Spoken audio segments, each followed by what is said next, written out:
Yes. Right, welcome everyone to this strategy working committee meeting on the Palliser Paper Road proposed bylaw deliberations. It's a mouthful, isn't it? Welcome committee members, welcome staff, welcome members of the public. Can I ask you to please ensure your cell phones are either switched off or on silent mode whilst the meeting is in progress. Also, those of you who have your laptops open, if you could make sure that the volume on them is down so we're not getting email notifications and things, that would be great. If cell phone interrupts the course of the meeting, we will stop and wait for the device to be muted. Deliberations on the Cape Palliser Paper Road proposed bylaw is being held in the supper room of the Waihinga Centre, Mountain Borough Town Hall. It is being live streamed and will also be available to view on Council's YouTube channel. As I mentioned earlier this morning, the emergency exits for this room are the door you came in and the exit behind me. If we do need to evacuate the building, please use one of these exits and assemble outside by the playground. Please remain at the assembly area until the building has been confirmed clear. In the event we experience any unruly or intimidating behaviour during the course of this meeting, we will adjourn until it is safe for us to reconvene. Members of the committee and staff will congregate in the office area behind me if this action is necessary. And we will open this deliberations meeting with a karakia, so please stand and join me in the opening karakia. Yeah. Thank you,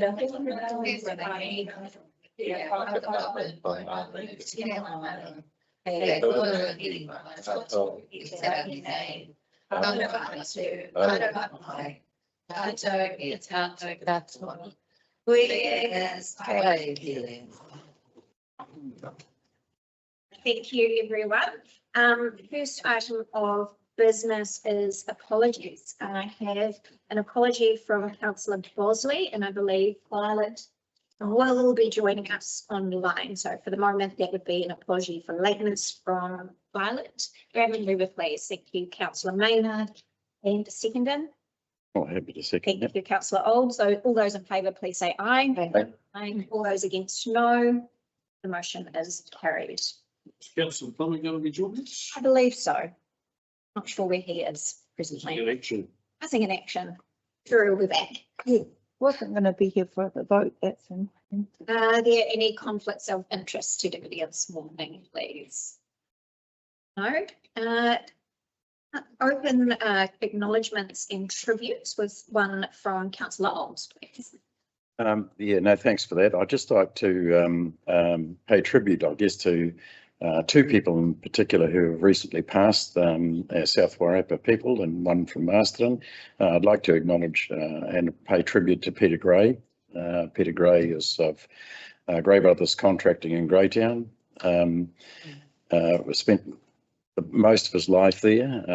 Peter was the sort of guy that you would ring him up and say, yeah, we want to build a new shelter at Mazine's Way and we've got no money for the concrete, and the concrete will arrive and free of charge. And likewise with the Anzac Hall, he when we placed the rock in front of the Anzac Hall and the flagpoles, Pete and his company came to the party with the concrete free of charge.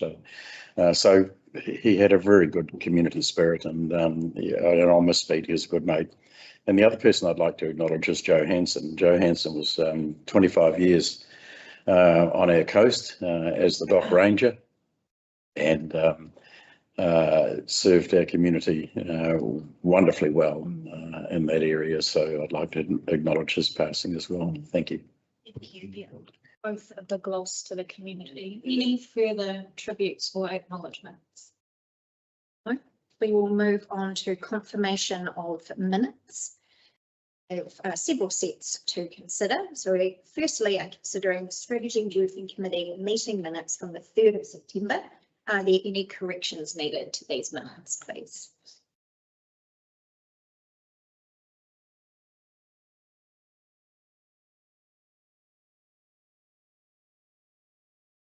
To move that they're a true and accurate record. Who seconded, please? Thank you, Councillor Woodcock. All those in favour, please say aye. Aye. All those against, no. Motion is carried. We'll move on to considering the Strategy Working Committee meeting minutes from the 4th of September. Any corrections to these meeting minutes, please? Yeah, sorry. These are the hearing minutes from the. I know I wasn't there. Second. This is just a spelling mistake. I thought I said Anna, divided by her names, here, on page 18. This says Anna Tapaiti, but it's Annie, A-N-I. Oh, it was unedited, him and online. Oh, so it wasn't Annie. No, Oh. yeah, yes, Sorry. I was expecting someone else that day too, but Yeah. different people. Oh, perfect. Likewise, day two, I'm happy to move. Thank you. So looking for a seconder for the 4th of September. Thank you, councillor Elams. And those in favour, please say aye. Aye. All those against, no. The motion is carried. And finally, we're considering the Strategy Working Committee meeting minutes from the 10th of September. Are there any corrections needed to these meeting minutes, please?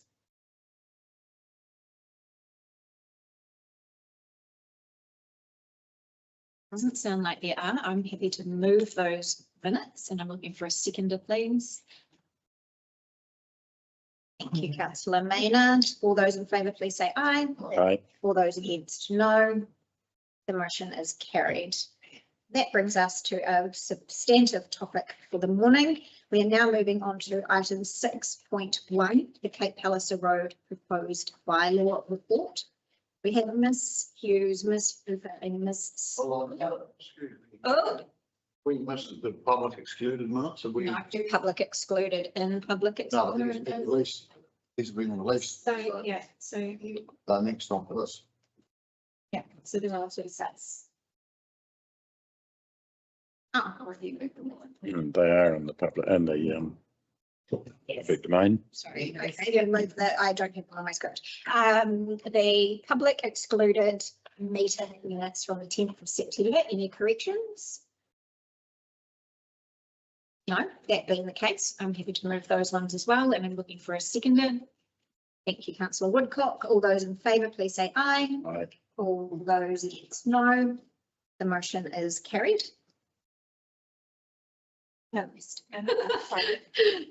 Great. That takes us to item 6.1, Cape Palliser Road proposed bylaw and its associated report. We have Ms. Hughes, Ms. Hooper and Ms. Smith with us to speak to the report and highlight any key points. So if you would like to join us at the table.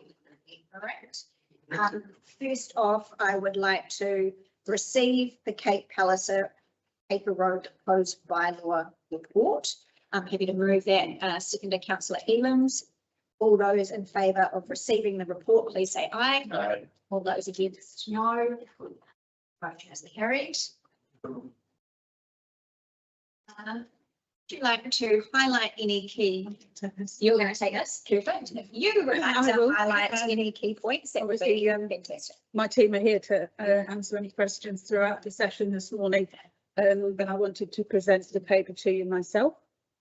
I think we've heard over the course of the hearings and some of the issues that we've had this morning that the land in question around Cape Palliser has been an issue for quite some time. The land itself was taken under the Public Works Act and the Native Lands Act as far back as 1934. The documentation that was presented to the Waitangi Tribunal in 2002 provided a really good history of how the land has moved through those various processes. The key point for me that I found when I read that documentation was that as far back as 1950, Ngāti Hiniwaka have been struggling to get illegal camping and vehicles off their land. So what we're dealing with today isn't a new discussion. It's been going on for some time. In the paper itself, obviously we're referring to the journey that we've been on to get here. So from my own seat, when I got here in November of 2023, it had already been reported to the Maori Standing Committee as an issue. I picked it up in February 2024, and that was followed by a piece in the Wairarapa Times 8 that clearly articulated the Hapu's concerns about the damage being done to their land. At that point, we were approached to stop the road, and stopping the road would mean no access to anyone. The road would cease to be a legal road.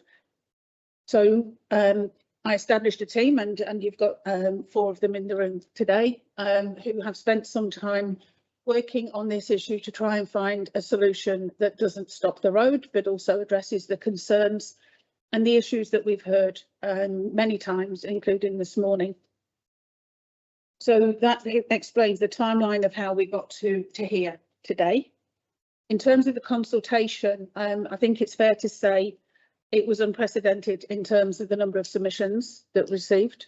I'm not aware that South Wairarapa District Council's ever received 3,000 submissions on anything. So 3,565 submissions in total. 2,867 of those were what I would deem outside of South Wairarapa's area. So that includes any that came from Carterton or Masterton.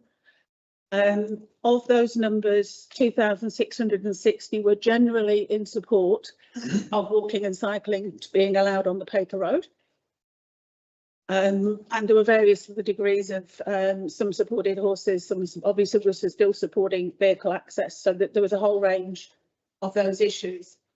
What the paper does give you is a breakdown of the questions that were asked, the feedback that we got, and then a summary of the various reference points and things that came through the consultations and through the hearings themselves. But there's quite a lot of information in this paper that gives you the breadth of information that came to the table. There's also a link in the paper to the Chapter 5 for Palliser Road, which I understand Councillor Ealons has had a read of.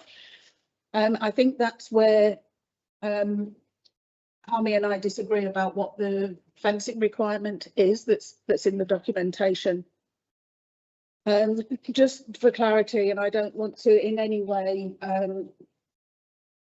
make light of what was said by Nadia Uniwaka this morning, but the court did order that the council or its successor was liable for the cost of fencing if at any time hereafter that power ordered the road to be fenced or removed the gate. So I think there is there's an interpretation there around, is council ordering the paper road to be fenced and the gate or the gate to be removed? If either of those two circumstances are enacted, then it's council's responsibility to fence the road. So I think there's a nuance in there. I'm really positive that as a group we can continue to have these discussions and figure out what this means. There's a lot of community support to help Nadia Uniwaka protect their land. So hopefully we can come to some kind of agreement as to what that looks like. In terms of the paper in front of you today, there are 3 options. Option 1 is an amended bylaw. The reason that this has been amended from the consultation version is the consultation version of the bylaw required the goodwill of the public to not go onto the paper road. It would not have been enforceable and could have led to legal challenge. I think that was pointed out several times during the hearings. So what is in front of you today is a proposed amendment to that to allow pedestrian and non-motorised wheeled devices. It does include quad bike and side-by-side access by permit. That was where we were when we put the paper together a week ago. It may not be where you want to land following what you've heard today. Option 2 is to retain the status quo and just continue to monitor the site. So effectively, that's the do nothing option. And option 3 is not to proceed with the bylaw, but to have a collaborative, like working party kind of approach to the solutions. And they're well documented on the pages that follow. So all of this information is now available to you to help you work your way through your deliberations today. Thank you, Janice. Before I open the floor to members for questions, debate and deliberation, I guess want to frame this a little bit, both for our purpose and for anyone who's either in the room or watching online. So a reminder, as you know, said, of the process that we've been through, that's included consultation, in-person meetings, written submissions, of which we had 3,500, 2 days of verbal presentations and submissions, and now brings us to deliberation. And the point of this deliberation is now for us as committee members to really thrash this subject out. We will spend the next however long it takes asking questions, posing ideas, pulling those ideas apart and really debating the issue to bring us to a decision. And so no question is a silly question, no idea is a silly question. To get to the right point at the end of today, we need to be able to be as open as possible to all the thoughts that are running around in our head so that we can find the best outcome possible for our whole community. So please, I ask you to, just to really kind of put those ideas out there. We have 3 potential recommendations on the table, but there's nothing stopping us combining recommendations, pulling them apart, rewording them or changing them up. So the possibilities are endless. I've just got a question, and while we have you here, we have heard this and spoken about it. I'd like to know how long it will take to get a survey done, so that way we know where the paper road is. I think before we do anything else, we need to know where the paper road is, and so I'd like to know how long it will take to get a survey done. What's the process for that? Is it week? Thanks, Chair. Back up here a bit. Oh, sorry. Get your system and stuff. Yeah. The thing I'm most disappointed with for a start is that staff have been going through this process for a long time without actually consulting with councillors a lot earlier. Because I think the idea of surveying that road would have been done by now, would be finished. Road would be surveyed, would have a more accurate word of as we sit here. That is the most important thing to do. Get that survey and see where we're sitting. I have full consideration for the Honeywater and that about the land. We need to get people off their land. Fencing seems the most obvious part of that. And if we've got to suck that up, we've got to suck it up. But we need that road survey. Thoughts are to talk to Doc about making sure when we get to the Doc Scenic Reserve, there is an easement for a parking area, so people can actually go there, park, look around, go for a fish or a dive or whatever they're going to do and leave. But we need to think about this really seriously. But like I said, I'm very disappointed that the council staff have been working on this for like 18 months or something. Done it. That's what my question was. We've seen if they've done this. We haven't been consulted. So thank you. So back to Pip's question, have we got a timeline? How long does the survey take? We already know that there's a paper road there. We've already probably got some information from previously. How long will this actually take us to be able to mark it out? Through the chair, we have tried to find the 1996 survey information. We've even gone back to the surveyor who said, yes, they did it, but they can't find the information either. So we can't access what was done before. The reason that we haven't gone and surveyed it at the moment is that it costs money to do that. We haven't had clear direction from this table as to whether you even want to proceed with a bylaw or any kind of restriction around the unformed legal road. So the outcome of today hopefully will give us direction as to what next steps need to be.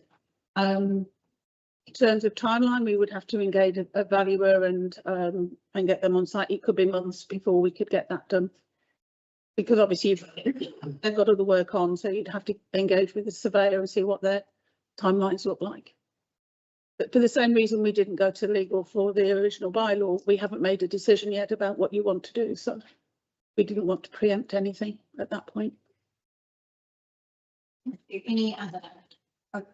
I guess I just have a little bit of an issue with that, because to me, no matter what we decide to do, that's our paper road. And because the paper road belongs to the council, we should know where it is. And so I just feel that actually, when this was first brought to council, so in 2024, when we found out, I think that would have been the best time to actually start looking at this. We tend to be told that, things take a long time in council. We know that. And I believe that should have been looked at. So I feel like that's actually just something that's probably been, should have actually been actioned. And unfortunately, we can't go back and change that. What all we can do is. So I can put that. And I can't preempt what will come out of today's conversation, but I imagine survey will be.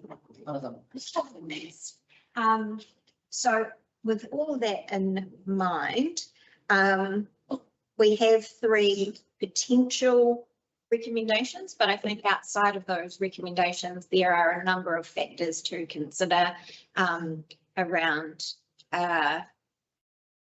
unintended consequences, risks, options, pathways forward. So I think there's a lot of conversation to be had here this morning. Councillor Macaulay. Thank you. Yes, I just a little unclear how the process could go forward, because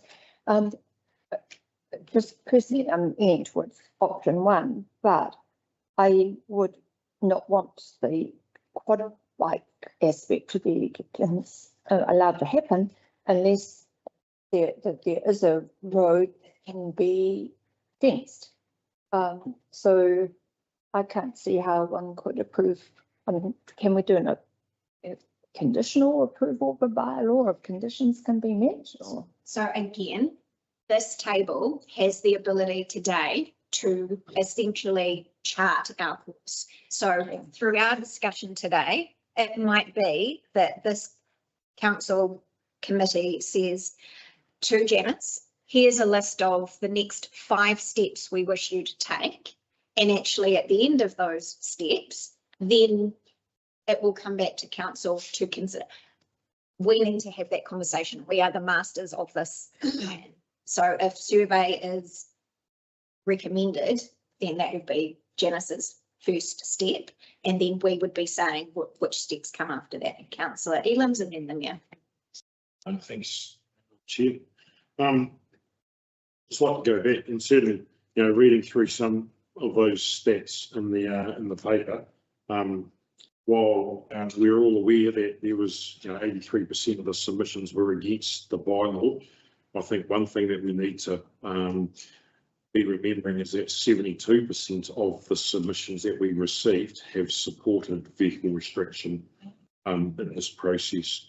And that's a significant number, and we need to be reminding ourselves of that, and also reminding the people that we speak to if they're discussing this with us. I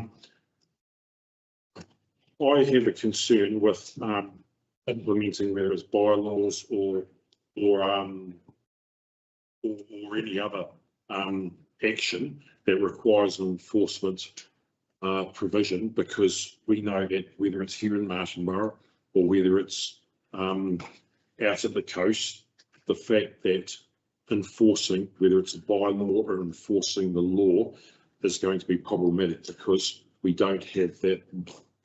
We are stretched as a council with resources to enforce actions. Police are stretched across the district to enforce actions. I was regarding another matter recently, I was told that the police, the South Warwick incident car, which is supposed to be basically working out of Marston, coming and covering South Warwick, doesn't, because they're so short staffed up at Marston. So in that respect, we in South Warwick are left out of the loop and without any enforcement. So looking through the options, for me, option 1 has obviously been modified to include a bylaw. However, I have an issue with the enforcement of that. Option 3 is talking about coming to a community based solution. I'd like to propose that we do perhaps an option 4, which is a 2-step process, and perhaps we take a bit out of option 1 and a bit out of option 3. My proposal is that that 2-step process for option 4 starts with a bylaw, but it's a hard 1-year time frame, and during that time, and it's limited to 1 year, in which case gates get installed to restrict access. and prevent the access to four-wheel drives, but allow for quads and side-by-sides. There is a gate that'll, a big sturdy gate, which will allow access for emergency service vehicles or farmer or owner vehicles to go through, and these CCT coverage installed there to report any attempts to damage those gates, as you know, there will no doubt be people who disagree with decisions made. The second stage of that option 4 for me would be a hard 1 year timeframe for a consultation process to work with the stakeholders, Ngāti Hiniwaka Council, the Ngāwi community, the Walking Access Commission, DOC, etc., to then come up with a plan. We heard during the submission processes that there are groups or there are committees or organisations around the country that have set up a management access group to provide access and maintain access for other tracks, other accessible parts of New Zealand, whether it's for four-wheel drive or access for pedestrians. And perhaps we need to be getting something like that arranged for the paper road. And I'd like to see that council become the enabler and the facilitator for something like that. We don't necessarily need to be the funder, because I'm sure these sources of funding available out in the community, whether it's central government or elsewhere. But it's a two-stage process. The second stage is have stakeholders on board, decisions made, and fences put up, signage put up, survey carried out, and that sort of thing to then allow the public access. We also need to ensure that it's publicised that there are no four-wheel drive vehicles allowed on that reserve according to that sale and purchase agreement, and there's no camping allowed, and that's something that DOC needs to come to part of. That's my thoughts. Thank you very much. We'll go to the Mayor, myself, and then Councillor Mann. Thank you, Chair. Well, I broadly support recommendation 1. I would prefer it if it excluded quad bikes.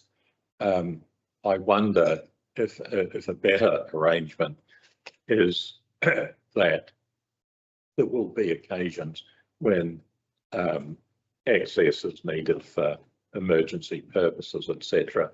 And under those circumstances, I don't much mind whether it's a quad bike or a four-wheel drive or whatever. If it's an emergency, it's an emergency, and we obviously need to make account of that. But I think in a general sense, having somebody in the council deal with weekly, monthly requests to take quad bikes there is rather unnecessary, etc. So that would be a bit my view, and I think by keeping quad bikes off, we keep the whole thing much safer for walkers and tramplers, etc. I support the bylaw because even though I accept Councillor Elam's point that enforcement can sometimes be a bit of an issue, nevertheless, what we are doing is making a statement that we wish the vast area there to be looked after, but at the same time we support very access, e.g. walking. But I also pick up, I think, Kay's point and Pit's point. It's absolutely vital that we have it surveyed. I mean, otherwise, it seems to me we're going to end up arguing at some point about what it is we're actually talking about. If we're going to say to people, you can walk here, but we have to say where they can walk. And in any event, it is our road. And it's sort of a normal part of property management, as you know where your property is. I'm not, I heard David Barnes say, oh, I don't think you should have it surveyed. You should just rely on our map. Well, who knows? It's terribly expensive to have it surveyed, but I don't believe it is. I've just been looking up costs of surveys and what have you, and I don't think it is likely to be that expensive. But I think having something that's definitive is quite to being taken seriously here. My final point is that whilst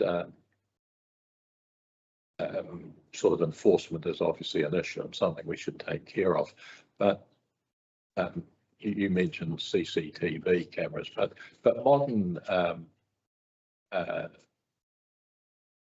sort of surveillance cameras are much cheaper than they ever were in the past. They see in the dark. They can do all sorts of clever sorts of things. I'm not even sure if we would need it there for very, very long. I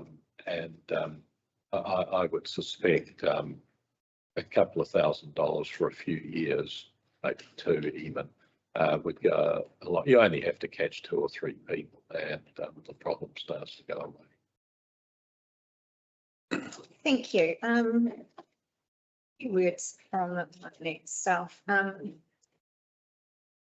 think one of the things that struck me during the submission process, both reading all of the written submissions and listening to people speak during the hearing process, was the genuine passion and love for the area. We are not here because the vast majority of people want to vandalise or disrespect the area. By and large, the people that go out to the coast do so because they love it, because they value it, and because they see it for the incredible piece of nature that it is. And so I think that's an incredible space for us to operate in. Yes, there will be a few bad eggs, as there is in all circumstances, that knowingly or willingly vandalise and disrespect. But by and large, the people we've heard from genuinely love that area and want to find positive pathways forward, regardless of which side of this triangle they sit on. That's the passion we heard. I think we need to be quite clear when we have these conversations, and we heard Hame say it earlier this morning, that the Māori land and the paper road are 2 separate things. At the moment, what we have is a merging of those 2 things because one is not clearly defined from the other. So people are trespassing onto Māori land through the use of the paper road.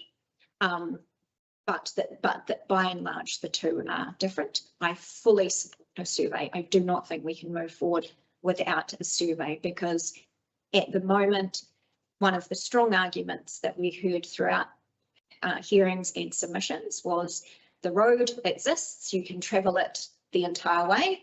No, the road doesn't exist, it falls into the sea.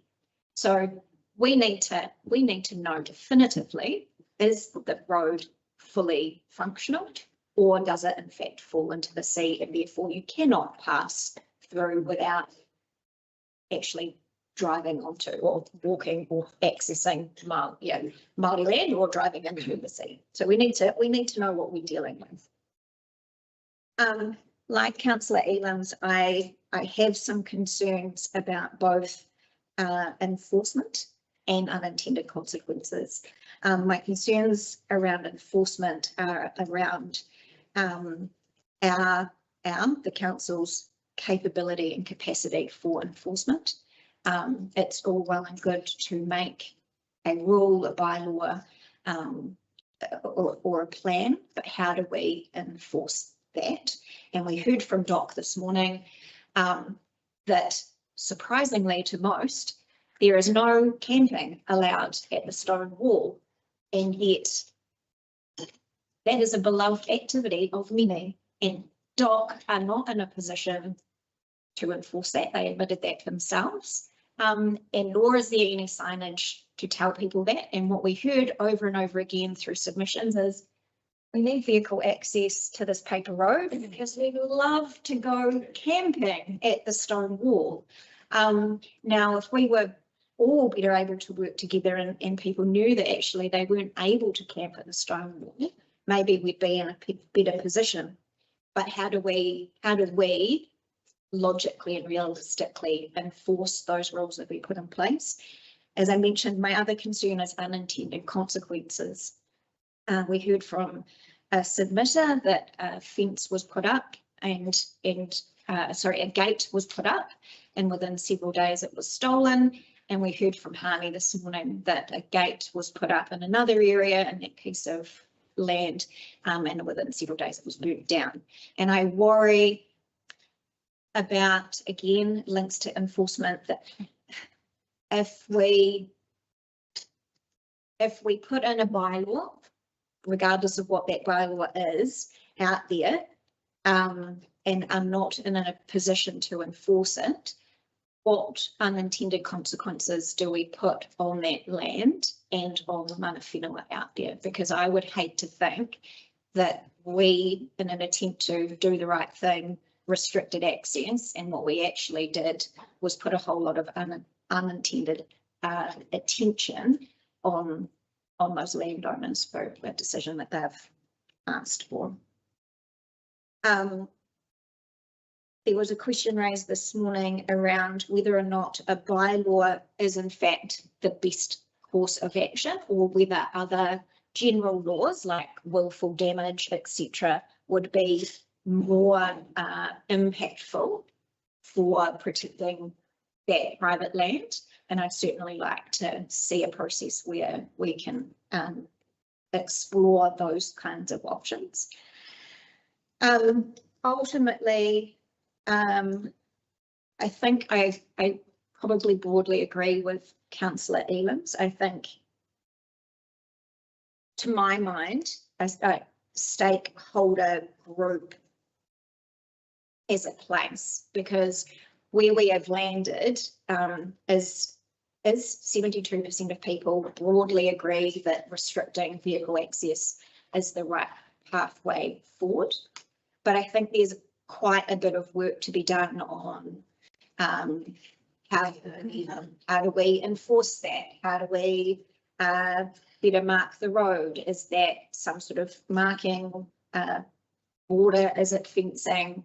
How do we work better with DOC? How do we work with the Ngāwi community? How do we work with Ngāti Kamiwaka, etc., etc.? And we heard throughout submissions, both verbal and written, that there is actually quite the community of people from all different walks of life who want to help maintain that access way, who want to be able to help protect it.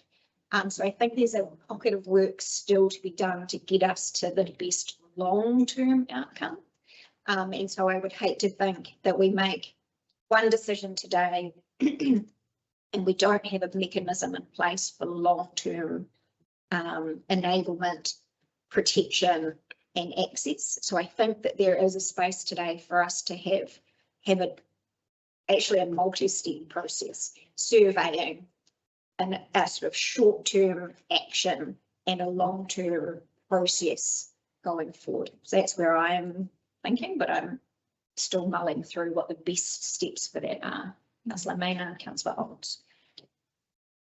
Yeah, I'm just, I think so.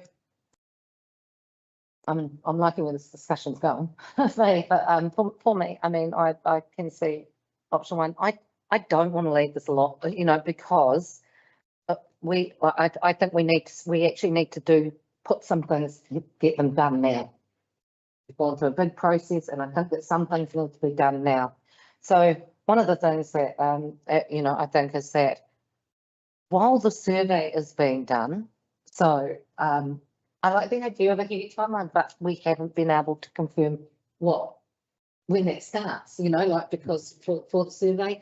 So for me, I think that we need to just be able to limit that access, have that access available for walkers, for pedestrians and cyclists at the moment, and not have any vehicle, because the other thing is as well, DOC has already confirmed that no vehicles or quads or anything are allowed at their site. So that's working alongside with what they currently have with their within their rules.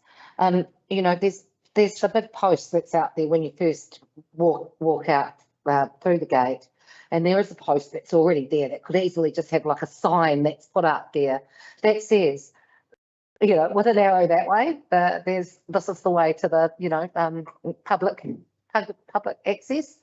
And this is private land and you will be prosecuted or whatever, you know, like there's been signs like that all my life going out to our rural areas we always asked permission whenever we went past that gate, because we used to be allowed to go to the waterfall. We used to be, you know, it was, but you always ask permission. So it kind of blows my mind that there's been like this process since, you know, in the past, like, you know, 20 odd years, that now people just don't even ask, they just expect it. When that's, you know, was never the case. And so, I mean, this is just to get started while that survey is being done, because once it's marked out, and all we have to do is put the fence there, because the reality is it is an unformed road.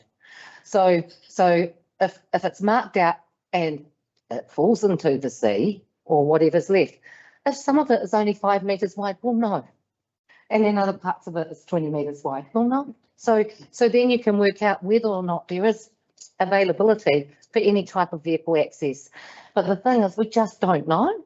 And so while we don't know, for safety concerns, I think we're better off to just limit that while the survey gets done. As soon as we put any kind of, you know, fencing or something that marks it out, hey, if it goes into the sea, then that is exactly how an unformed road works, is my understanding, that it still follows the sea line. So it's not that you then take more land for it. It doesn't work that way. So once we know, it's done. And until we can actually confirm that, because there has been, you know, I've heard people that say it's not there, and I've heard other people say it is. And I think that that's the biggest concern, is that we just can't confirm where that paper road is. Everything else apart from the paper road belongs to someone else. Yeah. So that's what we need to confirm, is just get that done, But in the meantime, until we can do that, we need something that's very clear, some kind of signage right at the start that says, go that way. And don't go that way, you know. So I mean, that's it. And that's just to start it while we get that done. Thank you. Just following up your great points that you've just made. One of the things that we heard from the Outdoor Access Commission this morning was an assertion that actually in some places along the unformed road there's actually the private land, paper road, private land. So actually the paper road doesn't necessarily give direct access to the coast in terms of beach and water either. So that's something that the survey would help us better understand.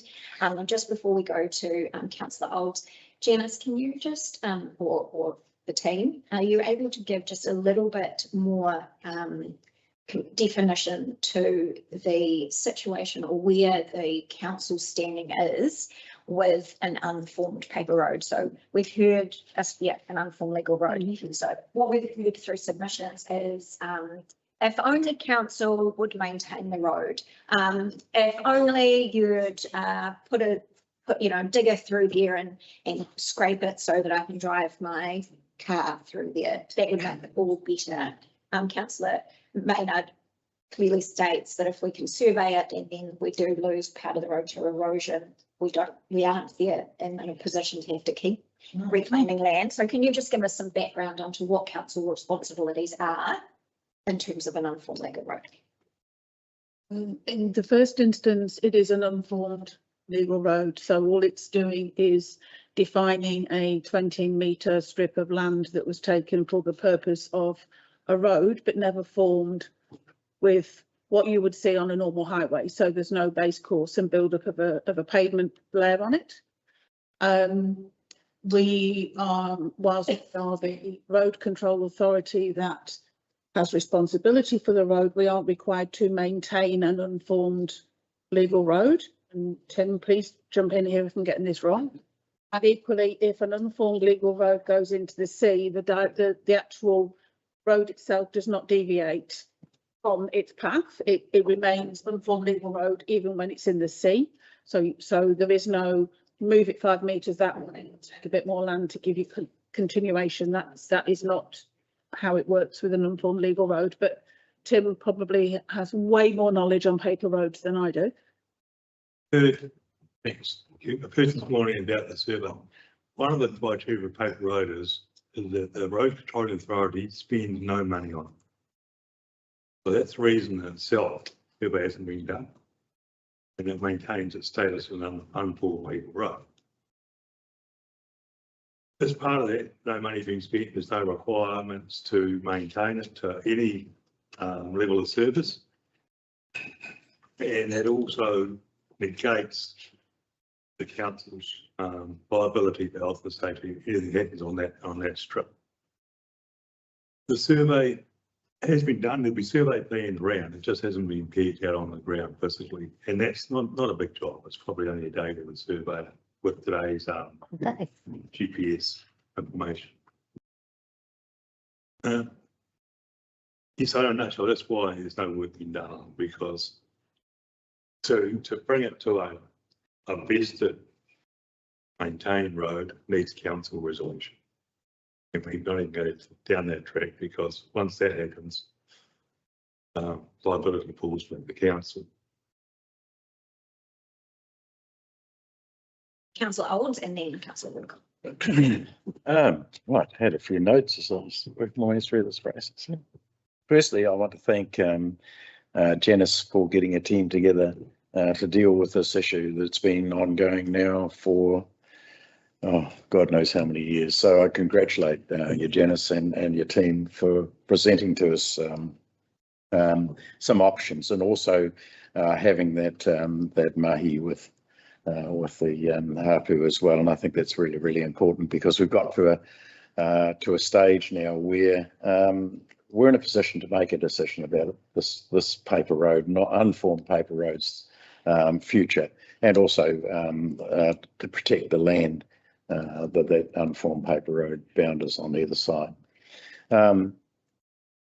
So I listened to what Aidan had to say, and I actually quite like a lot of his thinking in terms of progressing it, this whole matter forward, and having a bit of a hybrid approach to it. But I also look at option one and the amendment, because ultimately our submitters wanted to still have access to that land, and walking and cycling was something that was very much favoured. Vehicles, for instance, four-wheel drive vehicles, and I have to say side-by-sides, because they can cause as much damage as anything. That aspect prohibited from that unformed paper road would be a lot more acceptable, I guess, than having an unformed road effectively that will allow that corridor to facilitate those vehicles. So I'm very much leaning towards option one, but I'm also conscious of the fact that there's still conversations to be had with the community. And I think having lived or having had a property in Naui and been involved in that community now for probably 40 or 50 years, there is a great deal of community spirit down there. And if I go back to the years that we, a Ratepayer Association, mowed the lawns and we put up our fences and we did all sorts of things down there to enhance the area, a lot of those generations are still carried on down there, and they're still more than willing and keen and able to help resolve this issue. But resolve it we must. It's most important we resolve this issue. We cannot allow this to drag on for another generation, because that's what's happened in the past. Yeah. And Aidan, we talked about enforcement to some extent, and I absolutely agree. In fact, I was the coastal ranger on there for a number of years, covering Toratā, Waitnaui, Ocean Beach, in those areas. And my role was really, as the council representative, was to make sure camping in coastal areas and that was being complied with, and also the rubbish was being managed, and a whole raft of things. There's no reason, in fact, I think there's even budget funding for a coastal ranger from sort of October, November through till about March, April the following year, and that was where the contract, when I did it, that was the contracted timeframe, and that's the high volume area of visitors to our region. And I still think that there's an opportunity to do have some level of bylaw where there's a degree of enforcement needed, then that can be the role of a coastal ranger for that holiday period as well. And I strongly support that because we have, in fact, I don't know if we've had since I retired from doing my job back in 2014, I think it was. I don't think we've had a coastal ranger since. It's been handed over to our bylaw officers or our dog rangers, So I think there's probably time that we had some serious considerations about how we manage our coastal areas, and this is just one segment of the role of that particular individual or individuals here. So I'd quite like to look at an option between A and D in terms of where we land. I think I'm still inclined to agree that a bylaw would be a practical way to go, and that could be implemented reasonably quickly. So that there's actually some protection there for the land, and Harmy's stressed all the way through this that he wants to give that land time to heal, and I think the survey to me is really critical, and the option of fencing, even Waratahs with some wire as an interim measure, is a cheap option, which clearly identifies the road. It may not stop people going through onto the property, but at least it gives a clear indication of where that paper road is, that unformed paper road. And as I say, the cost of Waratahs and a bit of wire is not that expensive. So yeah, I'm sort of trying to think in my mind how we can create an option, for instance, that's going to capture those other things. And there are smarter minds around this table than mine, so maybe they can put some wording to it. Thanks. Yeah, and I think by and large, you and Councillor Elams are kind of speaking the same language. It's this immediate addressing of the issue at hand, with the ability to keep discussing and keep evolving. That's from here, Councillor Woodcock. But somebody said that you're not particularly supposed to spend money on the road. If you were to do the survey, we do it on the proviso, we're actually surveying the fence line for historic decisions in council when we were supposed to fence it 50 years ago. I think it was. Would that get you around that technicality? I think it's yes. Budget availability. Yeah. For budget just to be made for it, to put it in the budget. There's certainly different opinions about the fencing 50 years ago. What we're doing now is talking about survey from the car park through to dog preserve, Stonewall, nothing else. Yeah. So another question on one of Aidan's comments, that 72% agree that no vehicles, just pedestrian access. When people made that decision, it's as if the status quo applied and there was no fence there. If there was a fence there, they might have a different view. I had the view that we need to keep access available to all. That's elderly, people with little kids, disabled people, everything. So having pedestrian access isn't access to all for the coastline. That's my concern with keeping it out pedestrian zone.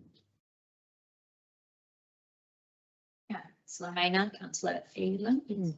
Oh, no, I was actually something very similar because I just want to confirm again that with regards to what you were saying about the unformed road, if the reason the survey hasn't been done is because then it becomes legal, and I didn't believe that was the case, but as that's that we should still be able to get the survey done because it was done in 1996, right? So and it remained a paper road, so the survey itself shouldn't be is it because if we fence it, it then becomes, or no, because it's still unformed, right?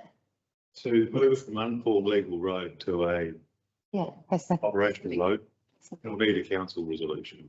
That means spend money on it. But doing the survey is just it's showing a demarcation between the road and the land. And also, if the survey is done, the corridor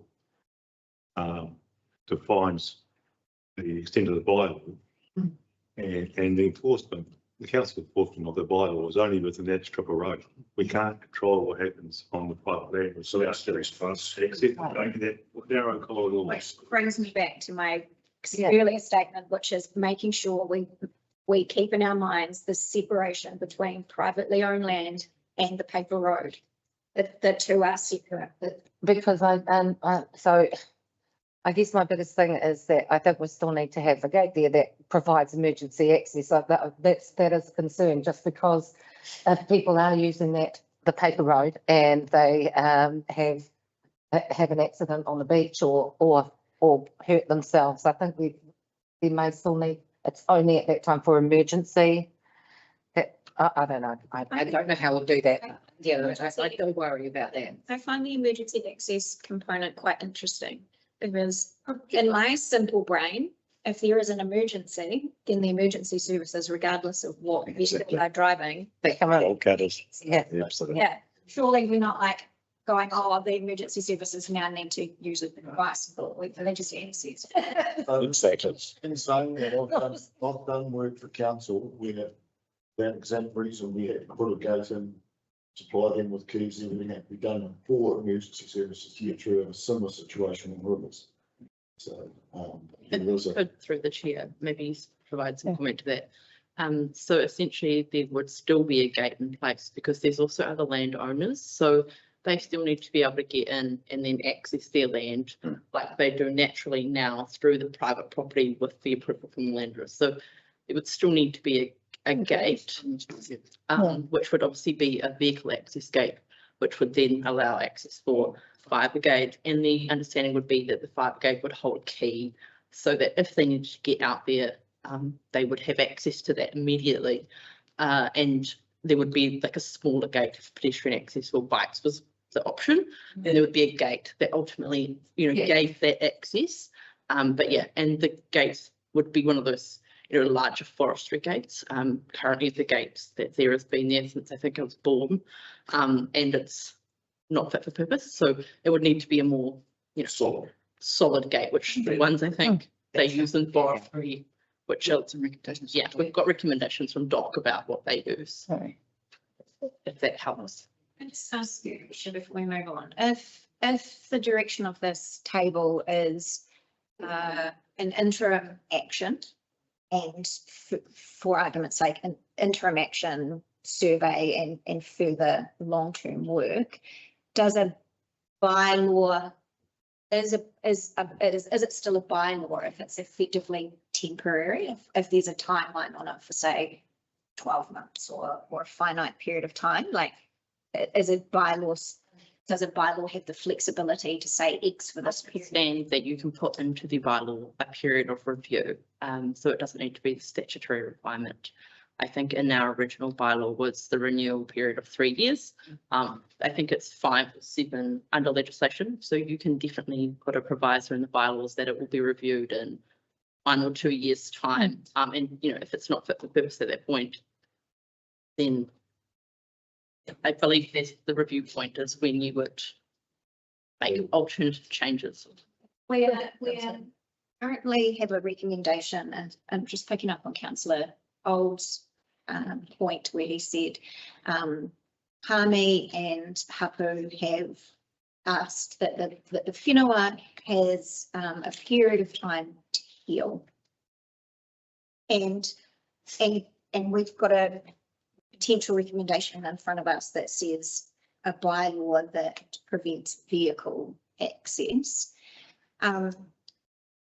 Is there a future where actually fencing, signage, community education, etc., which separates paper road from privately owned land? And I think we need to keep saying privately owned land to take away kind of some of the emotion from using the term Māori owned land, because actually this is privately owned land. Correct. And there is other privately owned land in the vicinity. So is there a future where fencing, signage, community education actually protects the whenua that is privately owned and gives clear access to the paper road, which is for public access, and that provides the protection that's required without the bylaw. Is it? Through the chair, I think that would depend on whether you saw vehicle access or not. The only way to restrict vehicle access is through the Land Transport Act rules around protection of restricting vehicle access to the paper road to protect the boundary land. So you couldn't just make a resolution that said, yes, we do that and we want to stop traffic. You can't do that without using a bylaw. If you were suggesting that there was a temporary bylaw that we did that with a future that removed it so that vehicles could then resume going on the road, that's possible. Yeah, I guess that's what I'm saying. I'm saying if we keep recognising that private land is private land and that public access to private land is trespass, but that there is an area of land potentially subject to survey available for public access, do we need to prevent or restrict access to that public land by way of a gate, or do we need to provide, or not even we, but is the action actually preventing access to privately owned land and then leaving full access to the unformed legal road? I think the question is, where would they be going if they were going on the paper road, if there shouldn't be any access to Stonewall to vehicles from that access, and there is no access from the paper road to the beach, as the Walking Access Commission said, that is also going over private land. So just to clarify, I thought Doc said that there is no vehicle access onto the reserves at Stonewall and no camping, but that there is an unformed legal road that bisects it. So you can drive through Stonewall. no, You can't drive because it's a sale and purchase agreement. because of prohibited. All wheel vehicles are prohibited from. No. And there's an easement. Paper road. But he did say that bear in mind, there is a paper road that bisects That's the right. reserve. That's right. So you can't drive onto the reserve, No, but you can drive through on it. the paper road. My understanding is that road isn't connected anymore. Which takes us back to the East survey. The survey. The easement at the other end is coming across to the paper road and then off the paper road into the Orangi Reserve, because the road itself doesn't exist beyond a certain point, is it? So you can't traverse the whole area. That's past Stonewall, that is, we're talking. Yeah, we're talking about I guess what I'm asking is, if there's no legal camping at Stonewall, where are the vehicles going and why is the vehicle requirement there? But that's for you to decide. Well, people would want to go with this dialogue, surfing, et cetera, but I've got a question again for Tim.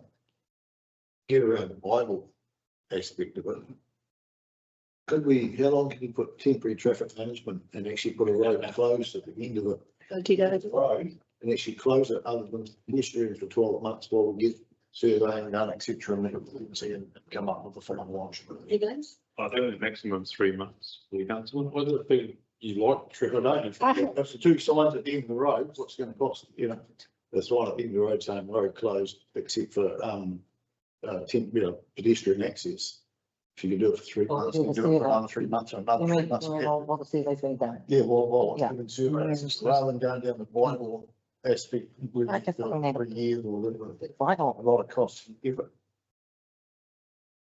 It's still. Councillor Pauling and Councillor Elams. I'm can I just clarify something? Just in terms of the staged approach thing, if we did, manage, got the road surveyed and then had it fenced, hopefully with community volunteers and things, would that, if just the fact of fencing it, would that make it a road that we were liable for and had to maintain, or would it still be, it could still be a? We're not liable for anything on that, councillor, until we'll go through a council resolution to Okay. maintain. So fencing it and surveying it wouldn't? Okay, thanks. So the next, you mentioned before that, yeah, so you've said that the council is not going to be liable until a council resolution designates that as a formed road. Is there anything to prevent council from allowing a community organisation from maintaining an Yeah, exactly. what is it, an unformed legal road? Can this table dissolve itself of responsibility and pass the buck to a community organisation to manage and maintain? Like the access group you're talking about. Paper road, no. You are providing access for walking and cycling. I think the grey area there, whether the council is fit for purpose and there is an incident that impacts on injury. But if it's formed for walking and cycling and there's a particular accident, I don't think we'd be responsible. Because from my memory, under the Land Transport Act, definition of a public road is any place that public have access to, whether as of a right or not. So even if somebody's trespassing on somebody else's land with the vehicle, it's still classed as a public road or public place, which, but then I would find that very, very hard that someone would try to pin responsibility onto a council if they're impeding or trespassing on someone else's private property. You're right, in simple terms, paper road carries all the same access requirements as a formed road, except the council spends no money on it and therefore not liable. But it does maintain, have the ability to provide its relevance, but we're not responsible for that guarantee fully access. So if the public be doing it, we're not responsible for it, because it's just the public creating their own access space. Yeah, just a question for you. I'm not quite sure what your proposal offers that a bylaw doesn't offer, because what you're saying is, picking up Tim's point about how long you can close the road, we can close it for 3 months apparently. Well, then we're going to have to come and have another resolution to close it again for 3 months. I mean, a bylaw. We don't need a resolution, they just do it through traffic management. I'm saying, well, They need a reason. They would need a reason. They would need a reason. Yeah, but traffic management, they don't need a reason from council to shut a road or to have traffic. They don't have to come to council for that. Well, it's our road. Yeah. Who's this traffic management that you're talking about? Tim and his team. Don't understand. Well, clearly Tim needs a rational reason for doing it. Yeah. And I mean, if we direct that a bylaw be prepared, we're talking about something that's relatively straightforward, simple, but also very clear.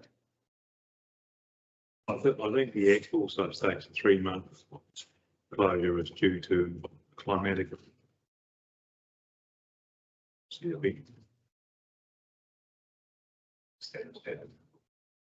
Councillor Maynard, we will adjourn for a quick 5-minute break in 5 minutes.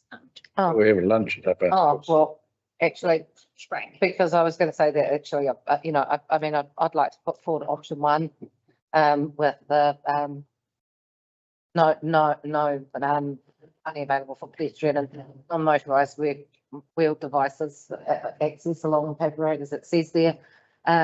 While the and I'd like there to be a time frame so that it comes back within a year or when the survey has been done. So that way we can then work out, and while we're waiting for the survey to be done, that conversation is happening with the Malawi community, with the hapu, and so actually with all landowners there. So with Ngāti Waka, to get that done, and that's just, you know, I believe that's where we need to go. Because I feel like we're just kind of, you know, starting to move on lots of different ideas, but the reality is we need to work with the Ngāti community. They've said that they have people ready to go to do some of the mahi there. We need to hold them off that until the survey's done. And then while that's being done, we can start looking and putting things together on what the next steps will be. But I just, so if we can do option 1, where it says there to stop the, it allows for pedestrian and non-motorised wheel devices access along the paper road until we have that survey finished. I would want to see something a bit more concrete about the process that's happening in the background. So so who forms that stakeholder group?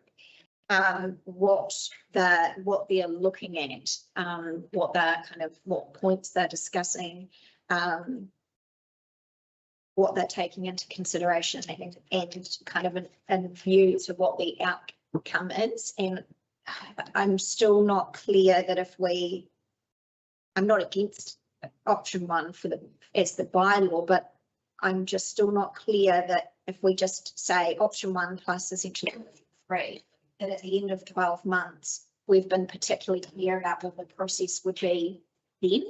Because what I'm kind of hearing is that we put a temporary something in place, we work through, and then there's a review for a long-term option, but option 1 doesn't clearly Our say. hands are a little bit tied though at the moment because there hasn't been a survey, and this is what, so anything we do, so that's why I'm saying, I believe that that option 1 needs to be done, like they've already said, the survey, the bylaw can have a time frame so that it can then be reassessed, and I think that needs to happen. So, we can put a year on it, but the reality is if they come back to us in 6 months after the survey's been done, then that's after 6 months, like it happens.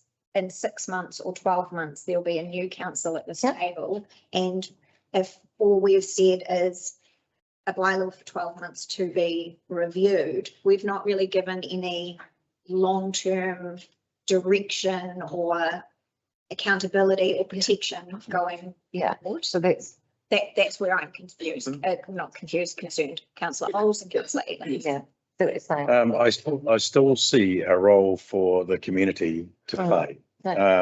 And we have some responsibilities as a council. We have some responsibilities about the paper road, unformed paper road. But I really like us to move forward in terms. I quite like the idea of a bylaw because it does give us some teeth. But I don't want to eliminate input from community in terms of working with council to make this happen. I think it's quite clear from everybody around the table that the land is private land and therefore it needs to be protected. So we have an obligation, we have a responsibility to identify the paper road, and if that's done through survey or through other means, I don't know.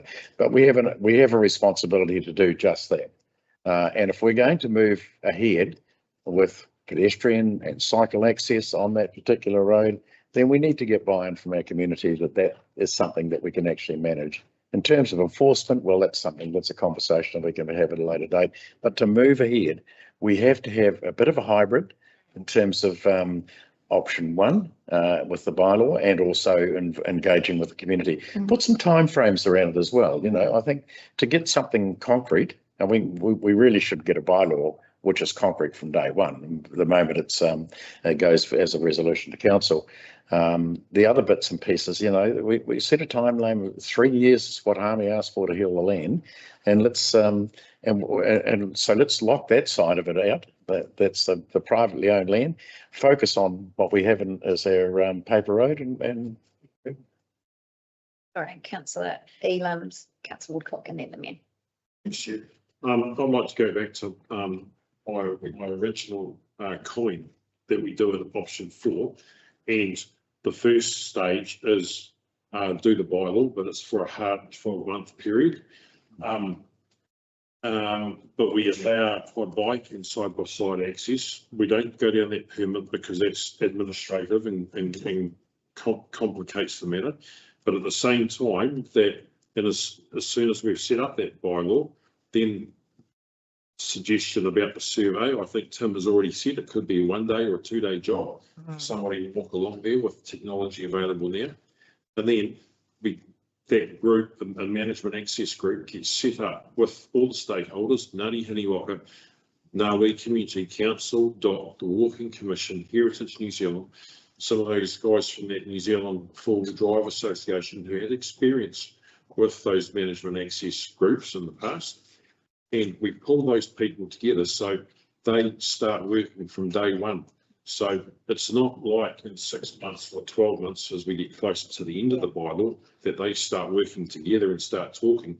We need those discussions to be happening now so that the end result, at the end of 12 months, when the bylaw comes to an end, the review happens and access has been resolved, fencing has been sorted. DOC has come to the party, or hopefully DOC will come to the party sooner rather than later about what's happening. I'm excited about that. I think, you know, it's a staged approach. It needs to start happening from day one. It doesn't. It has to happen sooner rather than later. It can't happen in 12 months. No, I agree. Totally agree. No, and we often talk about the cogs of council take forever to turn, but in this instance, we need. We can make a decision in the right direction that shit gets done. Councillor Woodcock, then the mayor. Yeah, I'm not a great fan of the bylaws, as we've shown with Freddie King. Once actually getting someone employed to enforce them, it's just about impossible. They don't get enforced properly. And if there was a bylaw to be of like 8 9 hard and fast set 12 months or whatever, none of us all review it. We may change it, set for that long, and that's it. We also, I think, have to look at the actual lighthouse car park. It was mentioned how when we were out there, it's nowhere near big enough. There's not enough room for cars in the summer. So while we do this, we have to make sure that if that's going to be a stop point for a lot more cars and vehicles, we're going to have to make sure that's sorted. That will definitely become an unintended consequence of stopping. And if we did do this bylaw, like none of this side by side like permit, we can take the side by side or do a narrow gate and we set up, stop the four-wheel drives now. Look at to the future. We've got to look to get access all the way for everybody in it. There's some sort of car park thing at the end as well, so people can go for a walk, go in the bush. That's what a scenic reserve's for. So people can go and look at it. No good having it there and no one can get to it. But we need to talk to DOC. With that, DOC have a lot, I think, to do with this, and should be held accountable for having a big input into this, because they seem to like wiping their hands all around the country of things, claiming they haven't got money or time or effort or whatever, and they have more money than we do. So, yeah, that's just a couple of things. Thank you, Mr. Mayor. Yes, so I, like Councillor Pitt, am keen that we make progress. And I think the best way to do that would be firstly to accept option 1, excluding all motorised vehicles, and also getting that survey done, and this time making sure it's what in the jargon is a pegged survey, so that even if we lose all the maps, we still know exactly where we are. So I think Clarify, Mr. Mayor, you're saying, so modified option 1, excluding quad bikes too. but including the survey. Yes, surveys, but option 1 is this, like quad bikes, so excluding all. Excluding all motorised. Amended. Yeah, And then what I would suggest is that we actually have a separate recommendation which picks up all of the points that I think Aidan is referring to, because I think what we need then is a separate paper from Janice that comes back, and I'm not quite sure, will indicate whether maybe it could be by the finals meeting of this year, new council, or first one the next year. What we need is a paper that recommends how we get that community sort of process underway. What are the actual deliverables and the timelines, etc. And then that gives the new council something to actually, if we like it, do it. I think we should lock it in there. Yeah, and I was just- gonna say, Rather than trying to leave stuff here. Yeah. Yes, sorry, Chair. no, I was just gonna say, we've got a couple of things on the tables. We are gonna break for lunch. So one is that Woody is essentially in favour of option one with the ability for quad bikes and side by sides to have access. The mayor has suggested option one, but with no vehicle access. So we're still at an impasse there.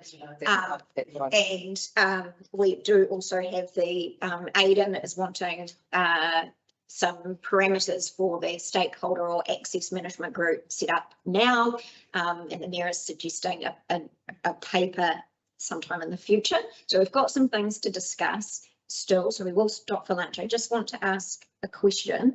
The decision made by this council today, what is the security around that with a new council coming in? So we make a decision, we say bylaw X, stakeholder group Y.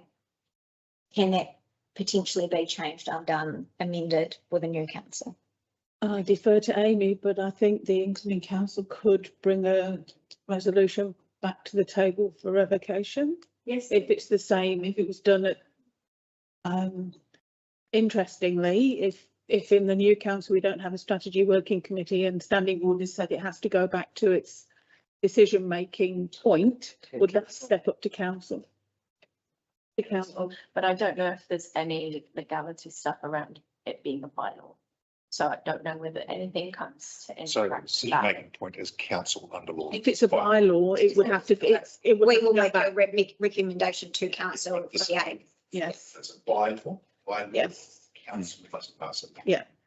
Which is why we've said it would come back to the 8th. If it's an amended bylaw, we'd bring it back to the 8th. If any other decision could go. I'd like to. Yeah. Another committee, whatever the new council enacts as its committee. Yeah. All right, we are going to adjourn for 30 minutes for lunch and we will come back. Aren't we setting up a coastal advisory We committee? are. New Before training? we adjourn, as a reminder, we have already approved a coastal and rural and coastal Advisory group. Absolutely. the decision of this council Yep. will be in this triennium. Yep. So that would definitely play a part Absolutely. in any discussions moving forward. Just as a reminder. Thank you.